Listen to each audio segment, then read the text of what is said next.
Tuhan,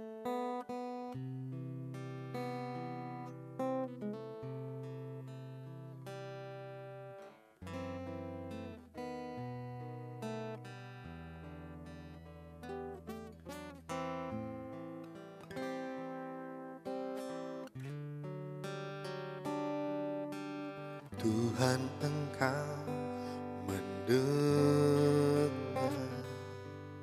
seruan hatiku dan keluhku tak tersembunyi bagimu.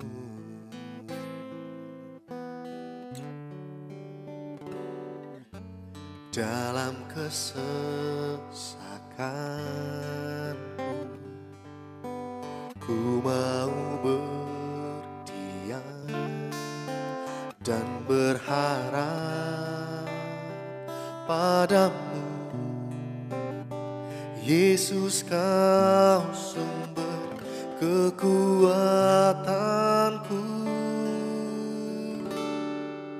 sebab aku ini milik-Mu. Aku di dalam hati-Mu, kasih setia-Mu yang menghidupkan aku. Sebab aku ini milik-Mu, tak ku pertahankan hidupku, biar kehendak-Mu kerjakanlah dalamku.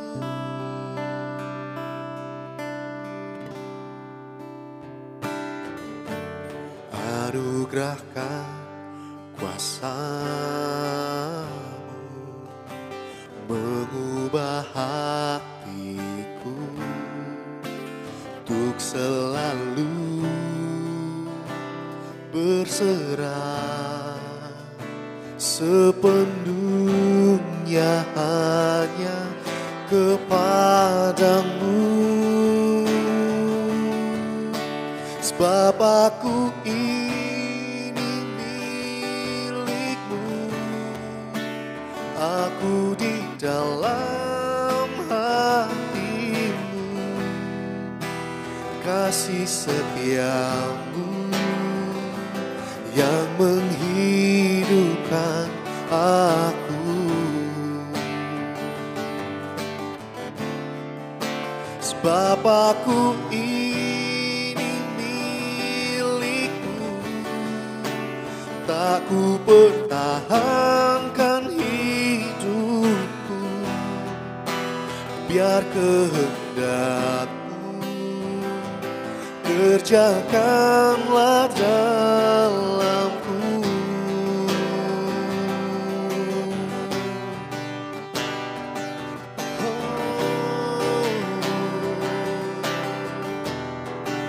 Cause I am yours, oh God, I am yours, Jesus.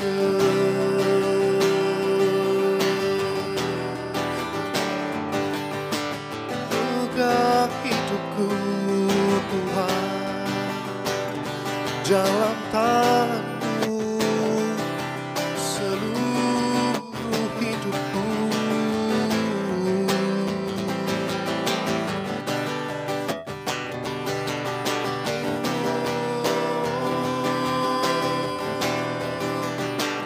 Biar kehendak-Mu jadi dalam hidupku, Tuhan.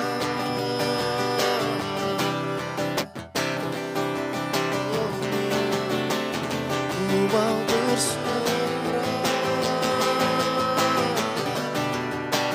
ku mau berserah padamu, Tuhan.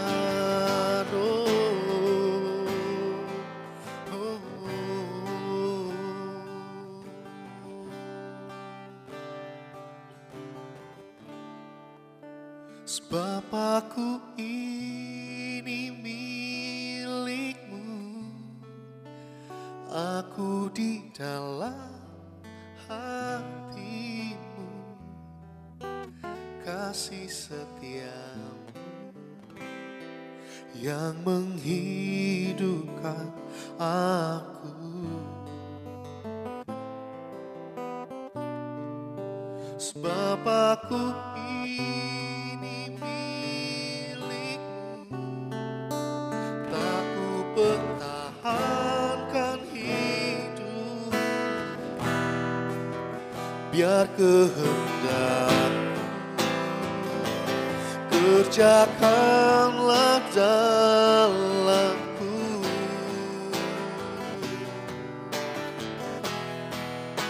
Sebab aku ini milikmu, aku di dalam hatimu, kasih setiamu yang menghidupkan aku. Sebab aku ini milikmu, tak ku pertahankan hidupku, biar kehendakmu kerjakanlah dalamku, biar kehendakmu, biar kehendakmu kerjakanlah dalamku, biar kehendakmu kerjakanlah dalamku.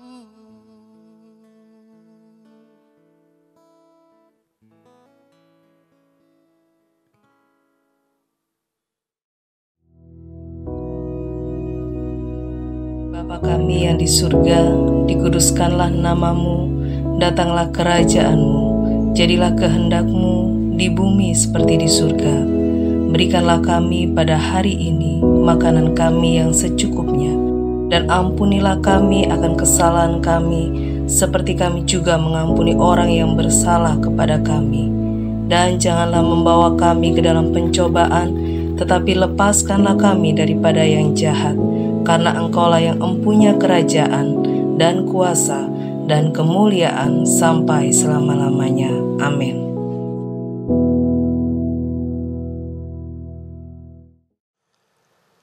Puji Tuhan, kita bertemu kembali saudara hanya oleh karena kemurahan Tuhan. Setiap kali ketemu dan ada kesempatan seperti sekarang ini akan kita manfaatkan untuk merenungkan firman Tuhan, supaya hidup kami ini bukan dituntun oleh diri kami sendiri, tetapi hidup kami ini dituntun oleh firman Tuhan mencapai hidup yang penuh keselamatan. Ya, ayo kita doa lebih dulu ya saudara. Tuhan, kami akan merenungkan firman-Mu, kiranya Roh Kudus yang akan memberikan terang sehingga kami melampaui keterbatasan kami oleh pimpinan Roh-Mu yang kudus. Terima kasih Tuhan, dalam nama Yesus Kristus. Amin. Nah, kali ini kita bersama-sama membaca di dalam surat Kolose. Surat Kolose pasal 3 ayat yang ke-23. Ya. Ini ayat Aduh, saudara, bagus sekali. Ya, dikatakan dalam Kolose ini ya, apapun juga yang kamu perbuat, perbuatlah dengan segenap hatimu seperti untuk Tuhan dan bukan untuk manusia. Sekali lagi ya, sudah saya bacakan, apapun yang kamu perbuat, perbuatlah dengan segenap hati seperti untuk Tuhan dan bukan untuk manusia. Puji Tuhan. Ini suatu ayat yang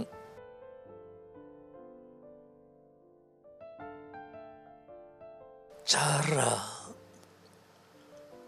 menelaah ayat ini sulit kalau kita tidak memiliki pengertian-pengertian rohani.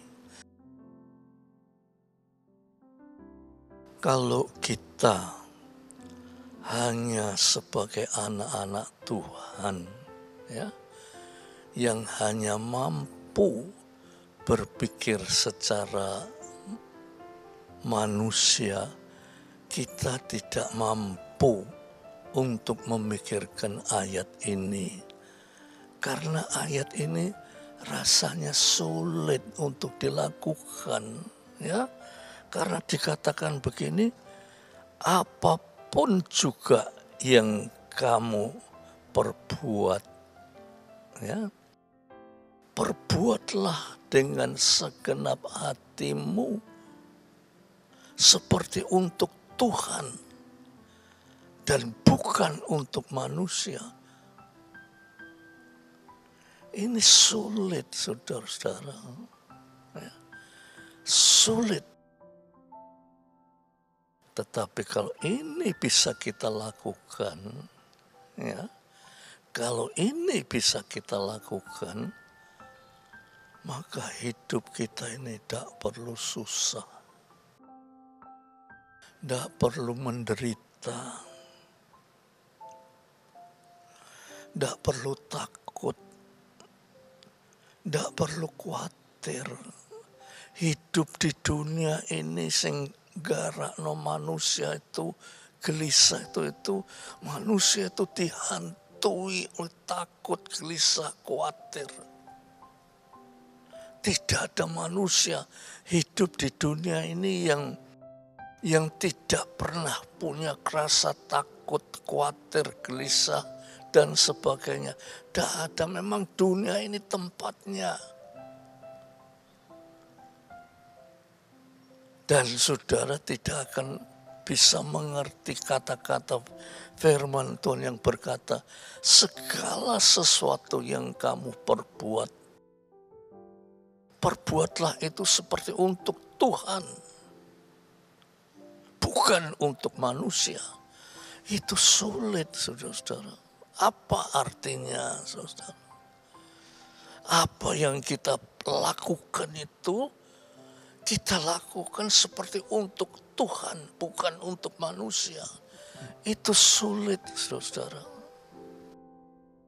Ya, maka itu saya sering berpikir, ya apa Tuhan jalan keluarnya?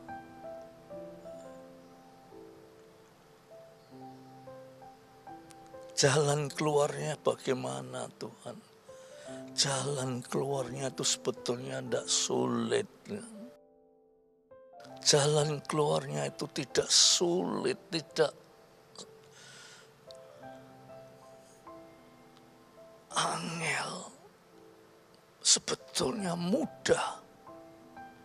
Kalau kita tahu karunia-karunia roh. Itu yang penting. Seringkali kita ini yang kita kejar sebagai anak-anak Tuhan itu bukan karunia roh. Yang kita kejar itu sering berkat, selamat. Itu yang kita kejar. Tetapi kita tidak mampu untuk mengejar karunia roh. Padahal untuk bisa melakukan segala sesuatu untuk Tuhan, itu hanya karunia roh. Tanpa Roh Kudus tak mungkin.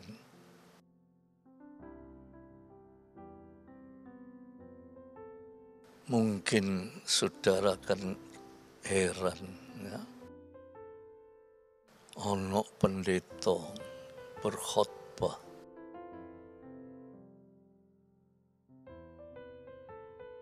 tetapi kenyataannya, saudara, kenyataannya itu yang menonjol itu diri ini sendiri.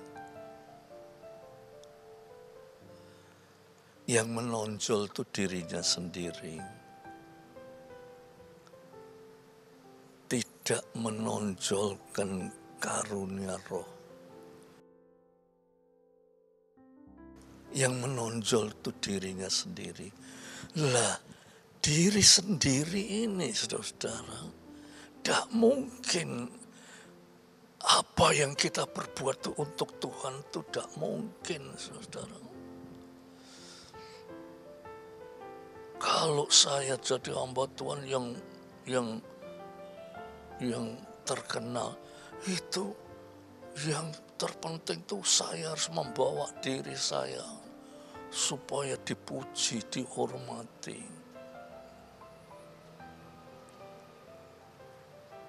Dan seterusnya. Sebab saya pintar.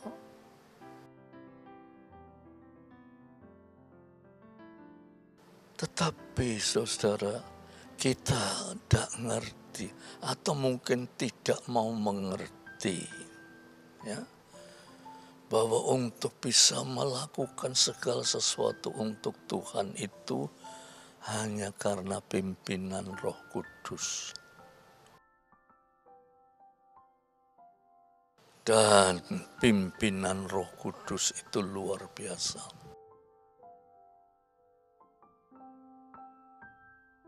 Upamanya, ya, saya beri contoh saja. Kita mengenal kata-kata kasih. Tidak ada kata-kata yang lebih baik kecuali kata-kata kasih. Dan itu kita semua manusia tahu apa itu kasih.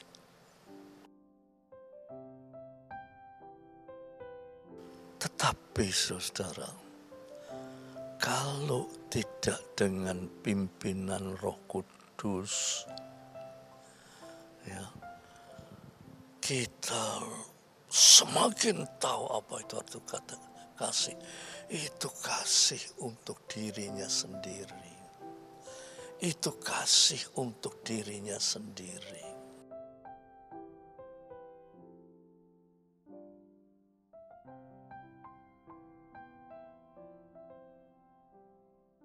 Tidak ada, saudara, orang itu mengasihi orang lain. Iya, mengasihi itu sebetulnya bukan mengasihi. Dalam hal mengasihi orang lain itu mempunyai kriteria yang lahir dari diri sendiri. Upamanya, kita memberi orang barang, katakanlah upamanya saja barang itu bentuk pakaian. Saudara kasihkan pakaian pada orang lain. Itu saudara sudah merasa, loh saya ini sudah mengasihi, loh saya mengasihi pakaian.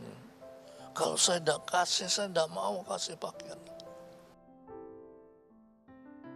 Tetapi saudara, pakaian yang saudara kasihkan itu adalah pakaian bekas. Pakaian bekas. Dan kedua, pakaian yang sudah tidak bisa saudara pakai lagi karena pertumbuhan tubuh saudara, saudara tidak lagi bisa pakai pakaian itu. Dengan kata lain sudah sesek. Nah itu, saudara mengatakan, itu saya kasih sama orang. Sebetulnya itu saudara itu membuang saudara punya pakaian. Daripada ada sing nampani, kasih na orang. Itu pengertian kasih manusia. Ya, ada banyak hal saudara-saudara yang saudara katakan kasih. Misalnya saudara, ya, ini contoh ya saudara. Saya mengasihi seorang wanita. Ya. Nah, dalam kata-kata sanjungan itu, waduh, menyatakan bahwa saya ini betul-betul mengasihi wanita itu. Tetapi saudara, kalau berbicara tentang kasih yang betul, ya, itu sebetulnya saya bukan mengasihi wanita itu. Saya mengasihi diri sendiri, melihat wanita itu bisa saya pakai untuk memuaskan diri saya. Jadi bukan saya mengasihi wanita itu wanita bisa saya pakai untuk memuaskan hati saya sebab saya mengasihi diri saya.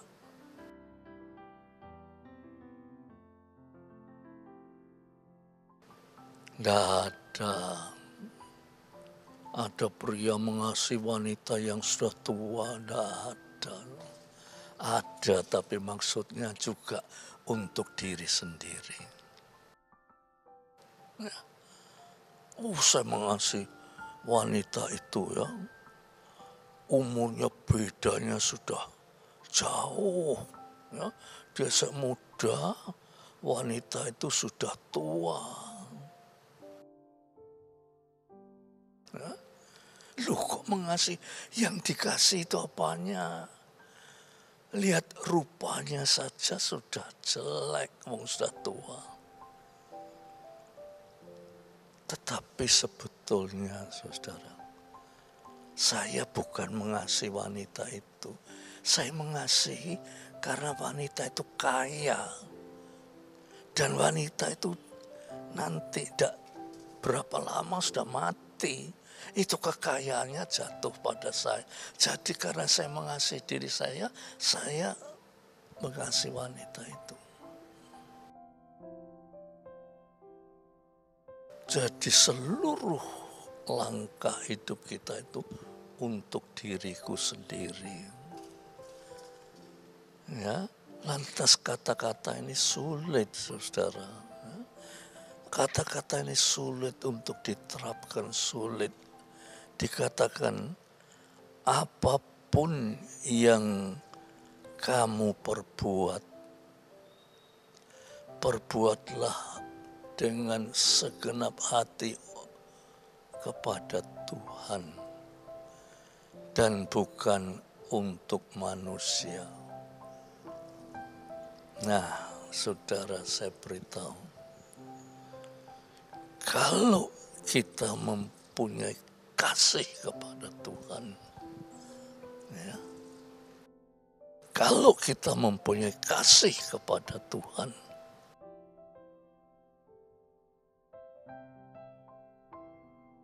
tidak mungkin kita ini tidak mengasihi sesama manusia.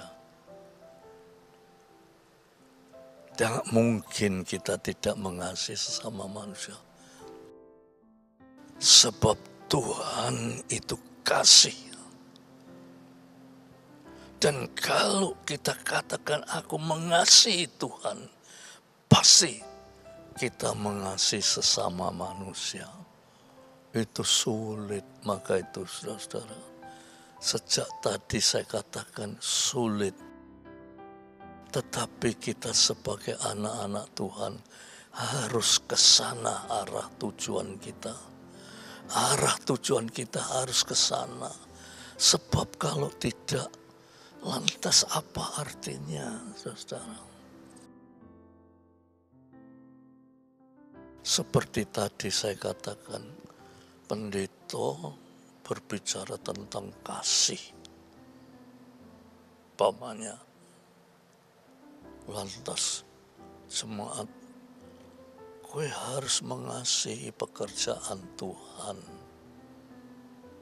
Ya, dengan variasi kata-kata yang menarik. Gue harus mengasihi pekerjaan Tuhan.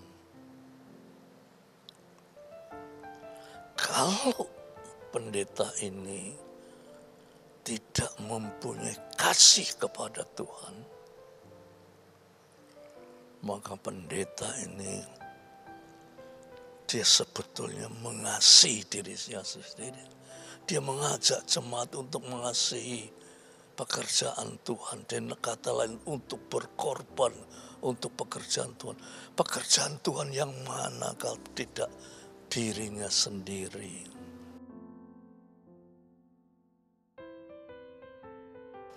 Nah, saudara-saudaraku sekalian yang kekasih, siapapun kita ini ya, termasuk saya yang berbicara ini, saya selalu berdoa, Tuhan,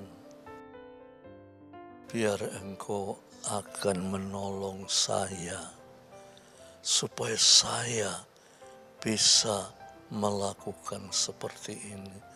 Kalau tidak ya, maka seluruh jerih lelah saya sebagai hamba Tuhan pun tidak ada artinya.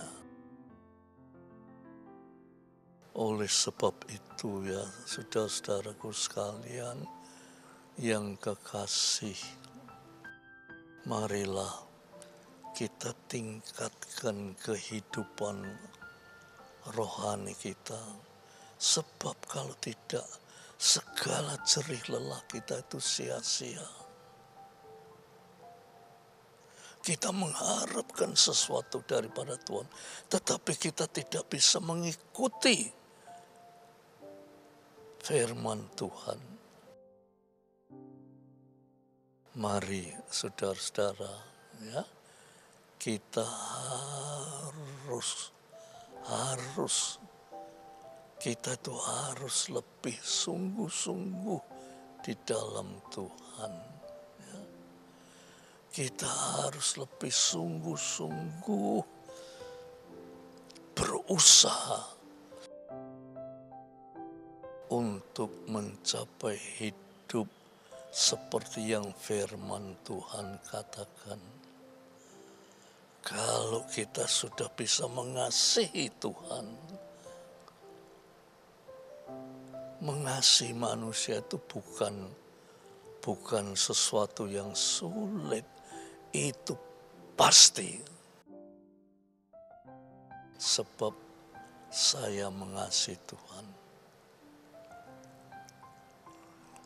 Yang lebih berat lagi, saudara, Tuhan berfirman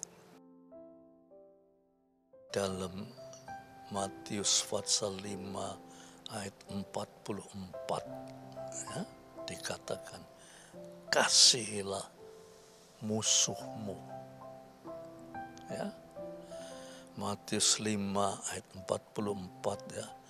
Tetapi aku berkata kepadamu, kasihlah musuhmu dan berdoalah bagi mereka yang menganiayakan kamu.